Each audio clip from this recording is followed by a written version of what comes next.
everybody, this is Coach Hager from Pleasant Grove Elementary, and very excited to be here today just to talk about how to get started jumping rope, okay? And I'm going to use a beaded rope.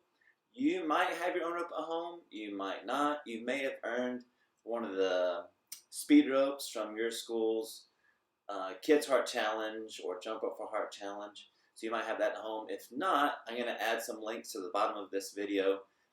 Two places where you could get your own beaded rope pretty easily. The first is out in Utah, where this rope and all my school ropes come from, called the Work Activity Center. And you can select a pre-made jump rope, and once you pick the size and hit submit, the next screen will pop up and you can select up to 5 different colors. You can see I've got white, orange, and blue, but you can select up to 5 colors, even the color of the bead or the handle.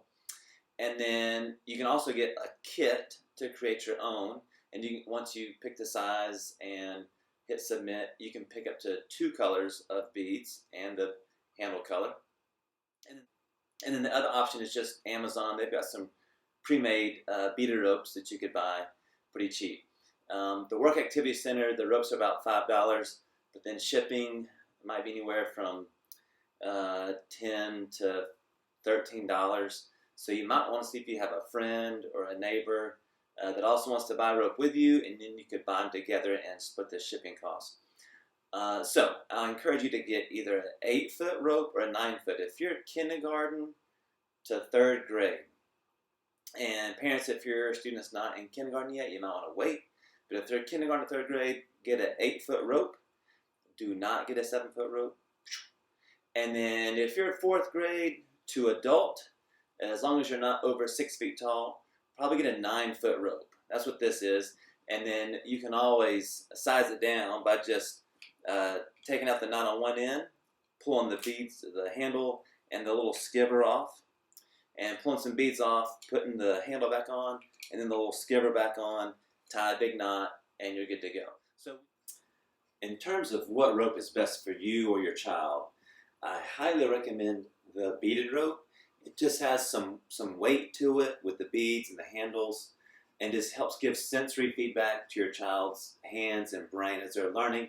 The speed rope, if that's all you have, like from the Jump Rope for Heart campaign or the Kids Heart Challenge, that's great. Use that. If you can get a beaded rope, I just think it's going to help them. The speed rope, we call it a speed rope for a reason. It wants to go fast, and most beginners, especially 5, 6, 7-year-olds, want to go fast anyway, and just keep hitting themselves in the feet a lot. So the weight of the beaded rope also helps them go a little slower. Now, please avoid those cloth type ropes you might find at the local store that are really inexpensive. I know they might look exciting for your child because they're purple or green or pink or blue, but they're just super light. Even the handles are really light, and it's not going to help your child at all. So just avoid those.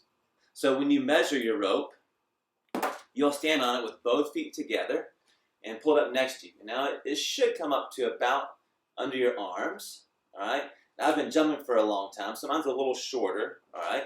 But when you stand on with both feet together, it should come up under your arms or all the way up to the top of your shoulders. Anywhere in there is fine.